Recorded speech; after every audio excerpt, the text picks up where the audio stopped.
my name is Melissa Fowlkes, and my students are third graders at Hennessy School. I've been doing Saluting New Readers for 12 years, and it's a wonderful, wonderful experience. You're in for a treat. So I hope you enjoy listening to my students read their favorite stories.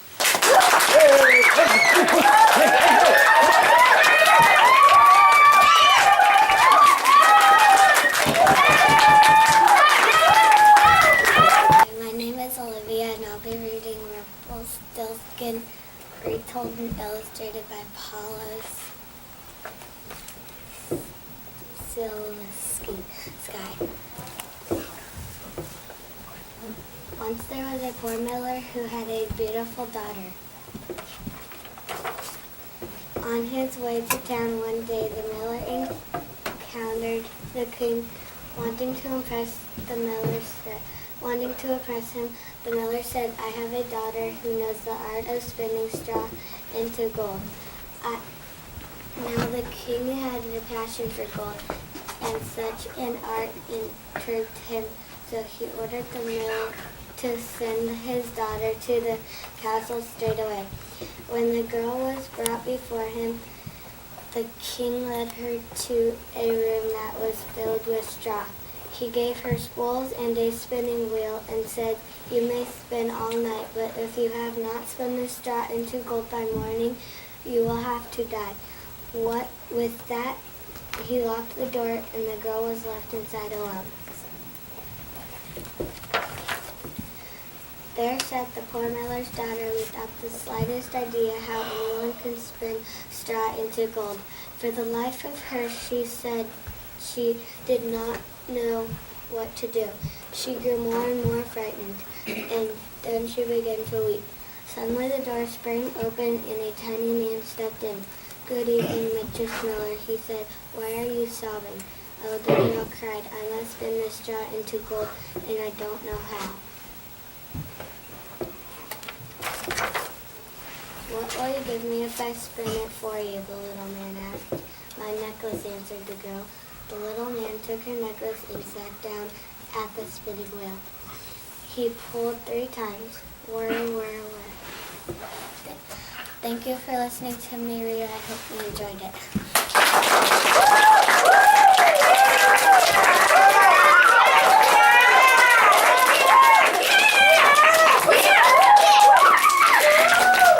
My name is Tyler, and I'm going to be reading Big Balloon Festival. Story by Jenny Girls, illustrated by Jackson Moon and Jing Wen Wagon. "Never mind," said Mom. "We can see some of the balloons from here. There they go over the trees. The balloons look beautiful. They float through the clear blue sky and soar high above the trees and houses." "There's one that looks like a birthday cake," shouted Sally, "and there's one that's one's a television, but we really wanted to see them lifting off," said Lauren sadly. "That's the best part of the festival. We must get to the park," said Paul, looking worried. "We have to get our balloon lunches before the sun gets too hot. The traffic is starting to move again," said Dad. "We can all get on our way. Most of the balloons will have gone by the time we get there," said Lauren. Debbie turned to the girls. "Would you like to help us inflate our balloon?" she asked. "We could use some extra hands." "Oh yes," cried Lauren and Sally. "Yes, please. I'll give you some tickets, Debbie. Then you can get to the liftoff area. We'll meet you down at the park," called Mom as they all drove away. Soon they were all busy swinging the balloon out of the grass. They had to be very careful with the spiral way when they unrolled it. for listening to me read.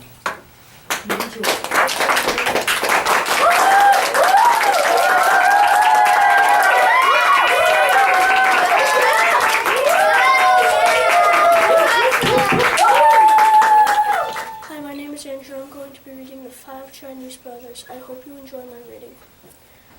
Once upon a time, there were 5 Chinese brothers, and they all looked exactly alike.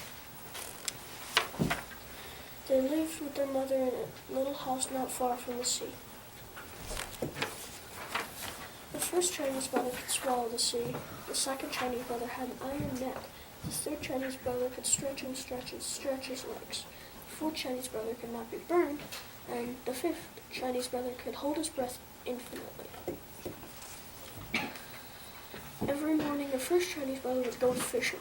Whatever the weather, he would come back to the village with beautiful and rare fish, which he had caught and could sell at the market for a very good price. One day, as he was leaving the market, the little boy stopped him and asked him if he could go fishing with him. No, it could not be done, said the first Chinese brother. But the little boy begged and begged, and finally the first Chinese brother consisted. Under one condition, said he, and that is that you shall obey me permanently. Yes, yes, the little boy promised. Early next morning, the first Chinese brother and the little boy went down to the beach. Remember, said the first Chinese brother, you must obey me permanently. When I make a sign for you to come back, you must come at once. Yes, yes, the little boy promised. Then the first Chinese brother swallowed the sea. And the fish were left high and dry at the bottom of the sea, and all the treasure of the sea lay uncovered. The little boy was delighted. He ran here and there, stuffing his pockets with strange pebbles and extraordinary shells and fantastic alligators. Near the shore, the first Chinese brother gathered some fish while he kept holding the sea in his mouth. Thank you for listening to me read. I hope you enjoyed my reading.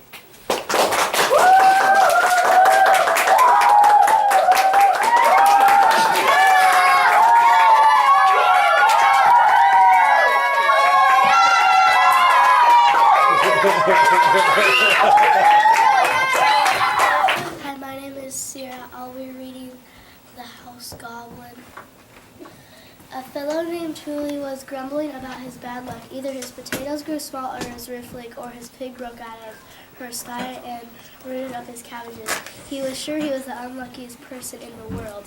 Tuli kept a long-legged yellow cat named Gladstake, and whenever his master fummed and fretted, Gladstake did his best to set him straight. Now listen to me, Tuli, said the cat.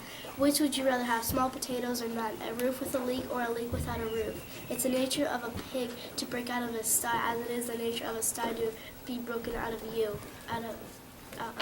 Your luck is no better nor worse than anyone else's, so let it be and go about your business. But Tuli would have none of that. No, it's luck I need. The friendly folk have it. If only I could lay hold of one of them. That's when you'd see things look up. So he began each night setting a basin of milk and some bread and cheese on his doorstep to draw one of the friendly folk.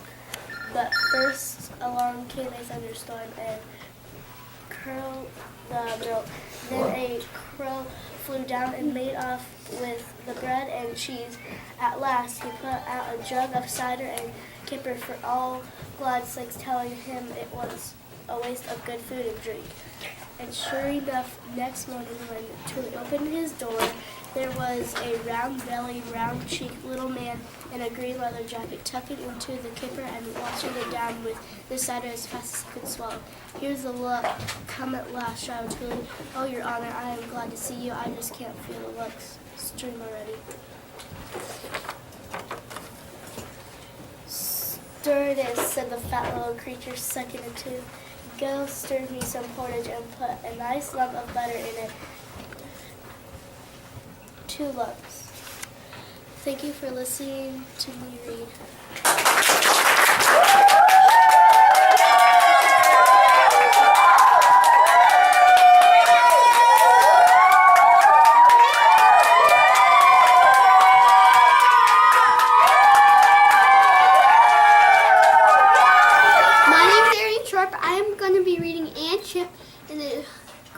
Triple Creek Dam Affair.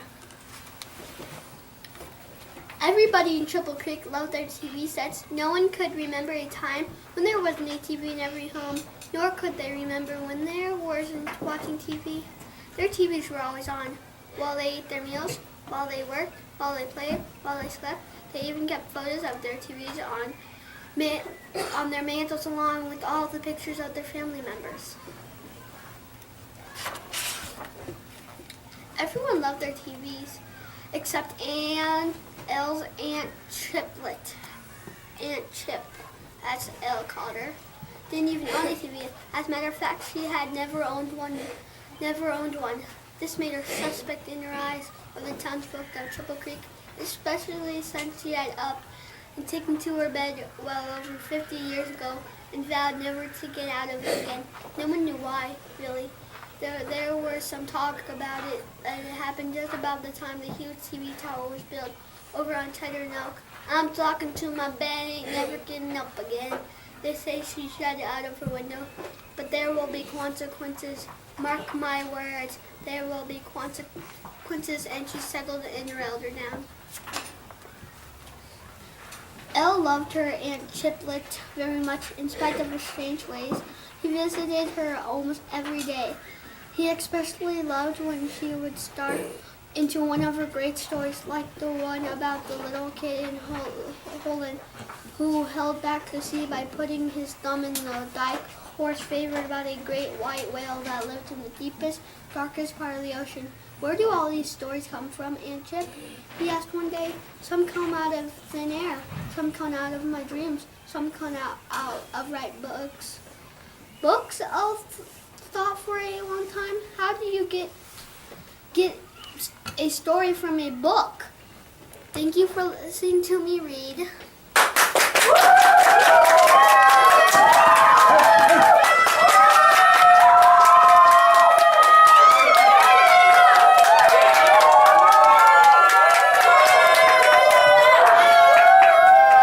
Hi, my name is Ruth and I'm going to be reading all about alligators. Alligators, turtles, snakes, and lizards are reptiles. Reptiles are cold-blooded animals. Cold-blooded means that these animals control their body temperature, not from within as we do, but by moving to a warmer or cooler place.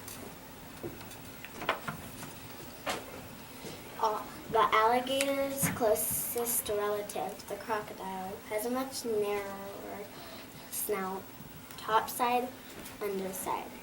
Here's what an alligator looks like on the top and on the underside. Alligators have a third eyelid, which is transfer for seeing underwater. An alligator's ears are hidden inside flaps of skin behind the eyes. Flaps of skin behind the eyes. All of alligators' teeth are sharply pointed for holding on to prey. Alligators can be either green, blue-gray, or black in color. Alligators have huge, powerful jaws for grasping prey, animals that are hunted and eaten by other animals. Alligators are semi-aquatic, which means they spend nearly half their time in the water.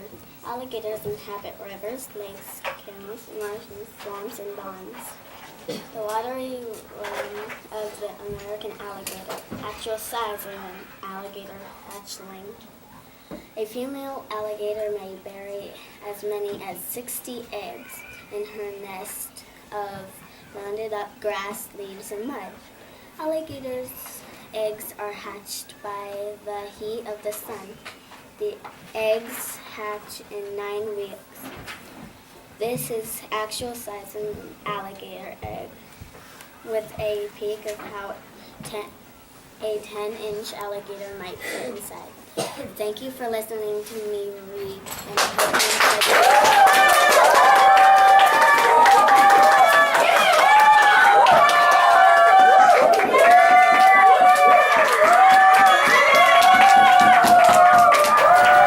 you My name is Caleb, and I'm going to be reading all about alligators. I hope you enjoy me read. When stalking prey, an alligator swims with most of its body submerged. Only its eyes and sometimes its nostrils are above the water. The victim is underwear that it is being stalked until the alligator strikes. No matter how slow or lazy an alligator looks, it can spring into action with surprising speed. Alligators can run very fast for short distances. They can slide quickly down mud banks. And alligators can climb over things, even one another. Normally, alligators do not attack humans, but they have been known to do so. Alligators must kill to eat. Large, hungry alligators will grab any living thing that looks like prey, even you. In wildlife refuges where alligators roam freely, stay near an adult whenever you are in alligator country. Be watchful near water. If you spot an alligator in the wild, do not approach it. Remember how fast an alligator can be if it wants to. Alligators play an important role in the wetlands, where they live by dredging up muck and vegetables to build waterways clear. Thank you for listening to me read. I hope you enjoyed it.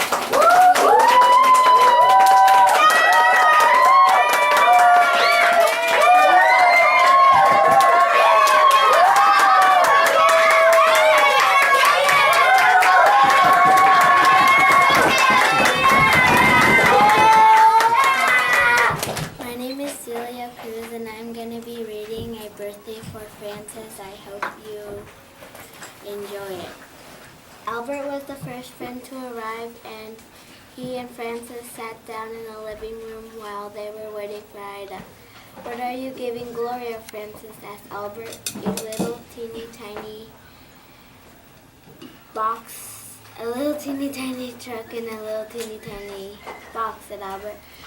"The kind that cost 50 cents, said Francis. "That's right," said Albert, "but my mother gave me money for it." "I'm thinking of giving Gloria a chum bar," said Francis, "but I'm not sure. I might and I might not. I had to spend almost 2 whole allowances on it." "That's how it's when it's your own sister's," said Albert. "I had to spend my allowance money on my little sister when she had a birthday. I gave her a yo-yo, but she isn't high enough for the ground for a yo-yo, so I got to use it. Little sisters are not so much RVSM, said Francis. "Good," said Albert. "That's right," said Francis. "No, they are not," said Albert. "They can't catch, they can't throw. When you play hide and go seek, they always hide in places where the part of them is sticking out."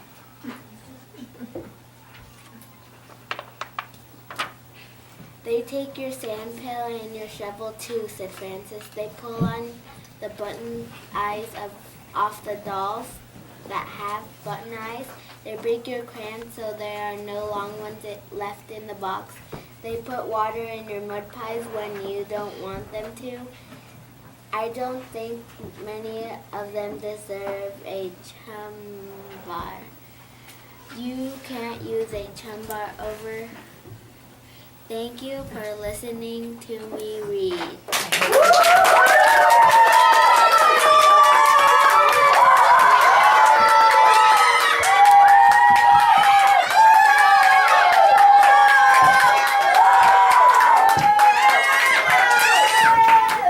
My name is Mateo Kiesner. I'm going to be reading Hop on Top. Sad dad, bad hag. Dad is sad, very, very sad. He had a bad day. What a day Dad had. Think, what is that thing? Sing, that thing can sing. Long song, a long song, goodbye thing. You sing too long.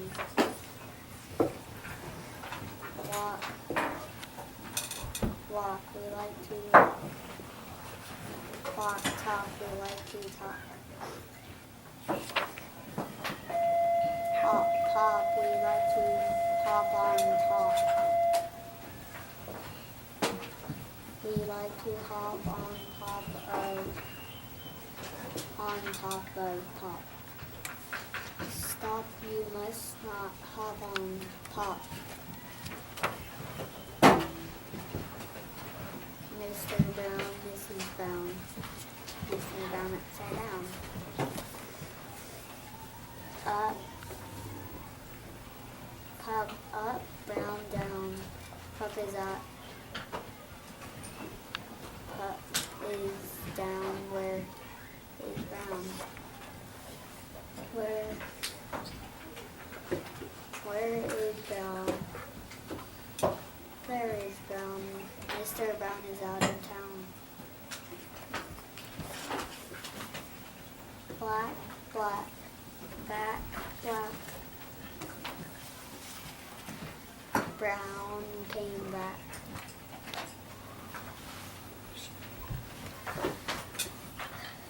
Thank you for listening to me read.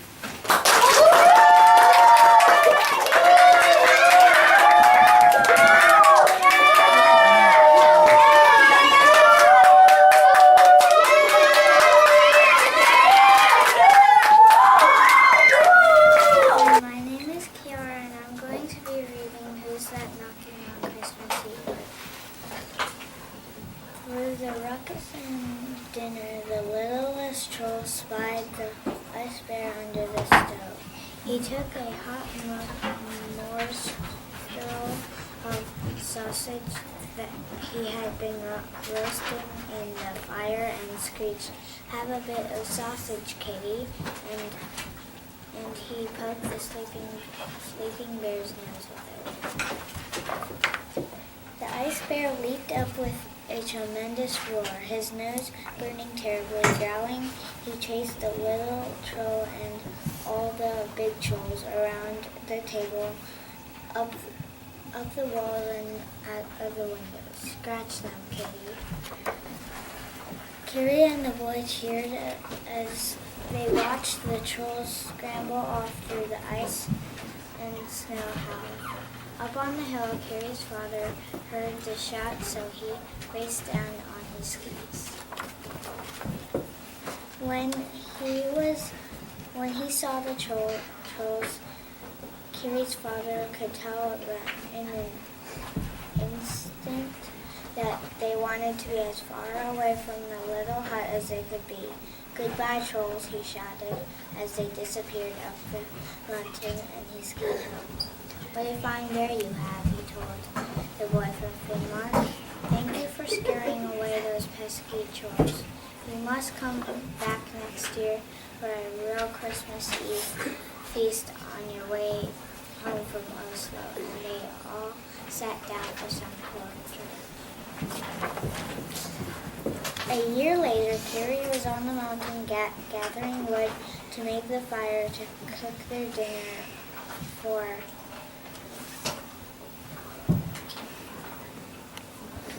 Thank you for listening to me read.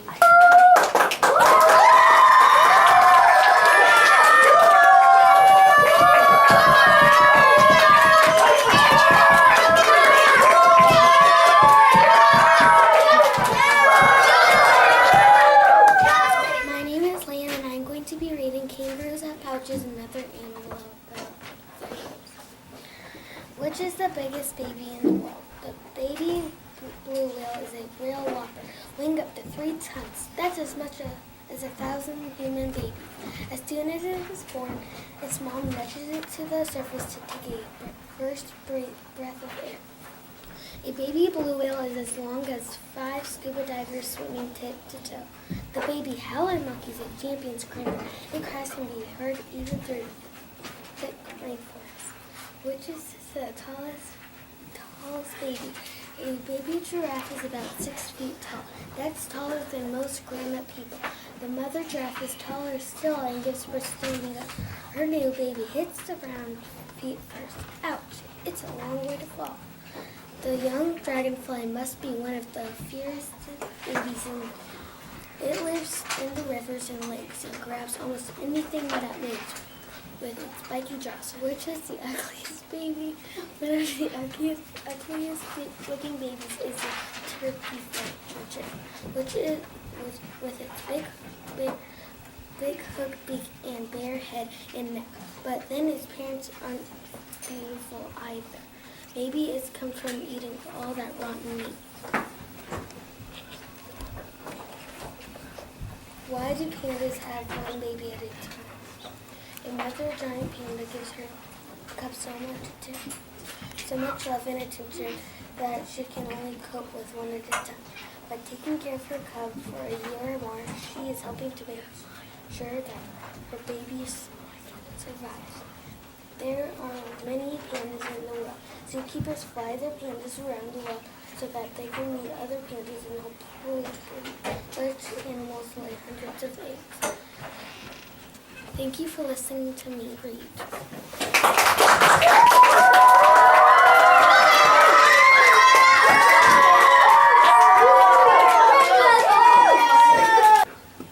Hi, my name is Emilio. And I'll be reading a Ballad of the Civil War. You weren't gone a minute, for each child had himself a play toy. Did Aaron get the drum? Where is he? She pursed her lips, started off, turned back. Aaron won't take that drum, no how. Why, Tom burst out, you best give up pottering on Aaron. He gone out to the fields alongside of his daddy. Don't want nothing to do with you all up to the big house anymore. He been bad hurt, don't do a bit of good. Bring a child up in the big house, then toss him out, used up goods. But I didn't. Don't matter who did what, it did got done. Young Tom, you put Aaron out of your mind. He done put you out of his own shoe. Tom walked slowly away. This time he did not look back. He wanted to be home with his brother. The old woman said Aaron was hurt. Bad, well, I'm hurt too. Tom said to himself, bad, and Aaron should have understood better. Should have understood me better. He'd not go to the quarter again. Dearly, Tom and Jack rode on their merry wooden hobby horses. They had named them Pompety and Bryjatter. Jack now seemed quiet, resigned to playing at cavalry officers, men at arms, princesses of the blood knights of the Round Table. They cantered across broad grassy lawns, through a neat-smelling boxwood maze, and beside a slender, downish river that rocked its way toward a float of step falls downstream. Thank you for listening to me read. I hope you enjoyed.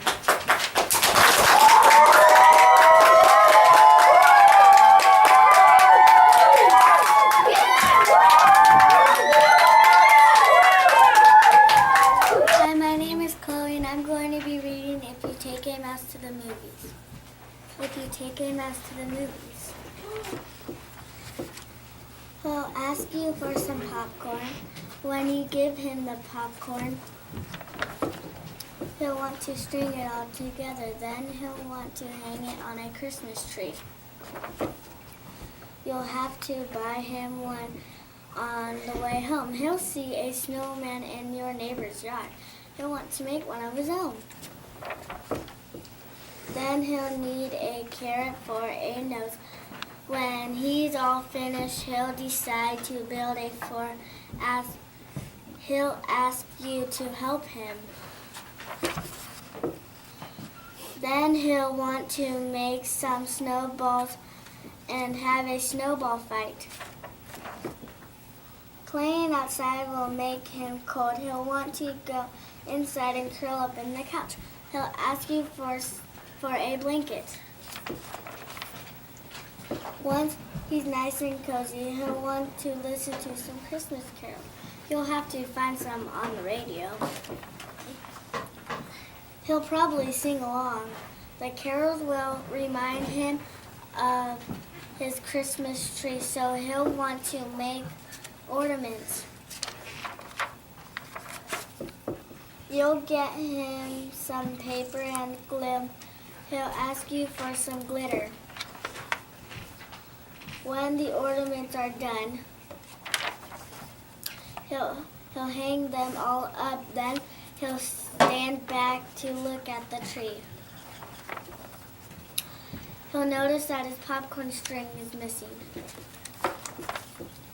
So he'll want to make another one. He'll ask you for some popcorn and chances for when you give him the popcorn.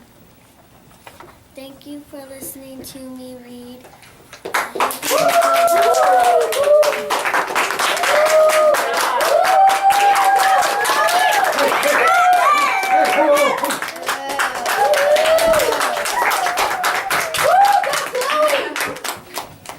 Hi, my name is Macy, and I'm going to be reading Where the Wild Things Are. I hope you enjoy me reading. And when he came to the place where the wild things are, they roared their terrible roars and garnished their terrible teeth and rolled their terrible eyes and showed their terrible claws.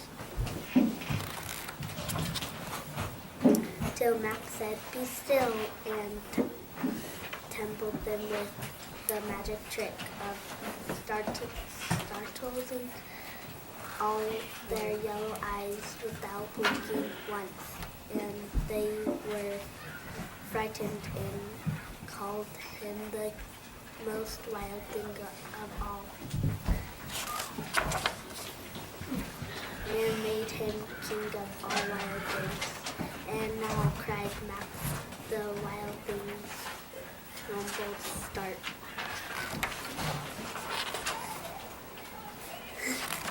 This way.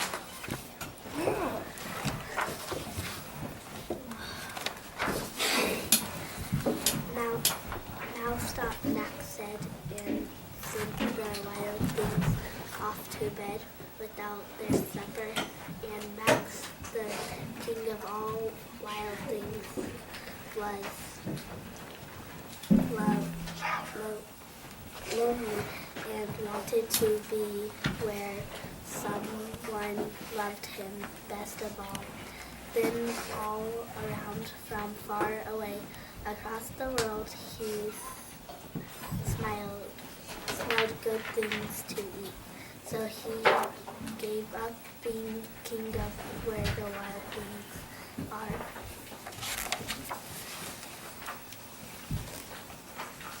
Thank you for listening to me read.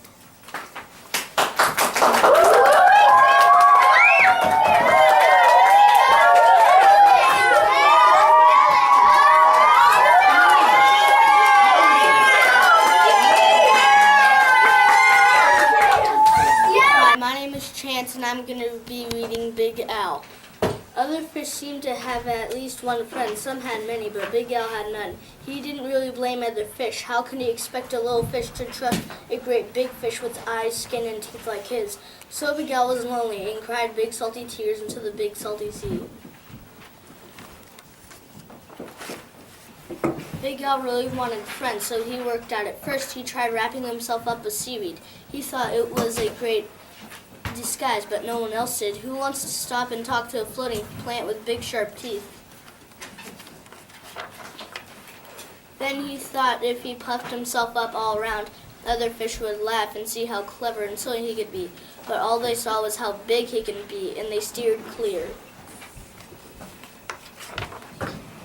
Very early one morning, Big Al went down to the bottom and flopped and wiggled himself to the sand until he was almost covered up. He looked much smaller. Other fish came near. Big Al talked a joke with them and had a delightful time. But then one scratch, a little grain of sand got stuck in his gills, and he sneezed. When the clouds cleared, all the fish were gone. But Big Al changed his color one day, so he looked like he belonged to a school of tiny fish passing by. He bubbled along with them for a while, laughing and feeling like just one of the crowd, but was so big and clumsy when all the tiny fish started to the left and right, then quickly back to the right. Big Al just plowed straight ahead and went bumping and thumping right into the little fish. Before he could even say, "Excuse me," they were gone, and Big Al was sadder than ever. Just when Big Al was starting to be sure that he was never gonna get a single friend, something happened. Thank you for listening to me read.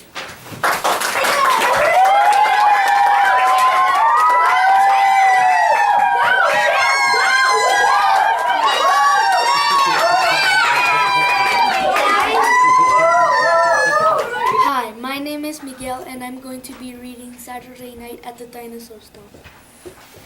I hope you enjoy me reading. Word went out across the prehistoric slime. Hey dinosaurs, it's rock and roll time. Slick back your scales and get ready to rock on Saturday night at the Dinosaur Stomp. By the lava beds and the tar pit shore, on the mountaintop and the rainforest floor, dinosaurs scrubbed their necks and nails, they brushed their teeth and curled their tails. Then, ready, set, go. They trampled and tromped, making dinosaur tracks while the dinosaurs stomped. Placeosaurus paddled up with a splash, a pterodactyl family flew in for a bash. Protoceratops brought along her eggs. Diplodocus plodded on big fat legs. A batch of bouncing babies followed Mama Maya soar. The last time she counted, she had 24. The old ones gathered in a gossiping bunch, sitting and sipping sweet swamp water punch. Dinosaurs giggled and chuckled and stared, ready to party but a little bit scared. And then Iguanodon shouted, 1, 2, 3, started up the band by waving a tree. Brachio, Super, and Ultrasaurus sang, doop bop, a loop bop, and a chorus. Ankylosaurus drummed on his hard-shelled back, boomalaka, whack, whack, whack. Pentaceratops stood up to perform and blasted a tune on his favorite form. They played in rhythm, they sang in rhyme, dinosaur music and dinosaur time. Buck thought he'd take a chance, asked Allosaurus if she'd like to dance. Brachio winked at a Stegosaurus she liked.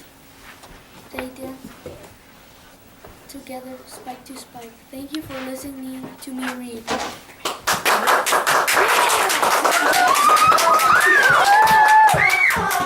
Ho, ho, ho, ho!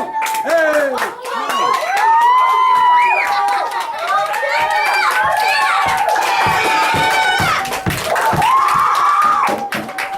My name is Devin. I'm going to be reading The Seven Chinese Brothers. I hope you enjoy my reading. The 7 brothers lived very happily together, and the 7th brother never once had anything to cry about. But one day, as they worked on their hillside, first brother lifted his head with his amazing ears on either side of it, and said, I can hear such moaning and groaning 100 miles away by the Great Wall of China. Second brother, take a look and tell me all the trouble is about. Second brother turned his far-seeing eyes toward the Great Wall. Aye, aye, he cried, there's an enormous hole in the Great Wall of China. I see 100 poor men working day and night and day. They look so tired and weak. Perhaps they are not allowed to sleep or eat until the hole in the Great Wall of China is repaired. I can't bear it, cried the seventh brother, who was always hungry himself. He looked as if he might begin to cry. Simply, with the poor, hard-working men, don't cry, said the third brother. Quickly, I'll go and help them. Off he went as quickly as he could, and got there in a half a minute, less than no time. He set to work once at tossing great stones from one hand to the other as if they were feathers. By the time darkness came, the hole was completely filled. Then third brother lay down to take a nap.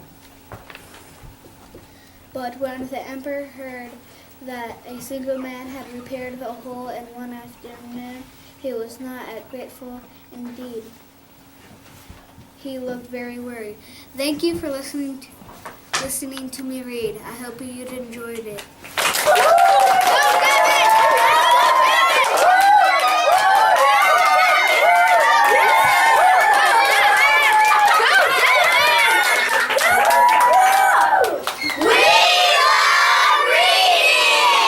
What do you love? Reading! And where do you go to school? Hennessy Elementary School! And what grade are you in? 3rd grade! And who's the best teacher in the whole world?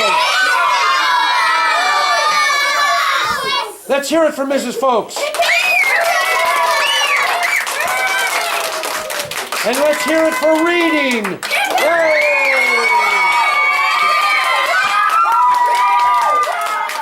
Hip hip hooray!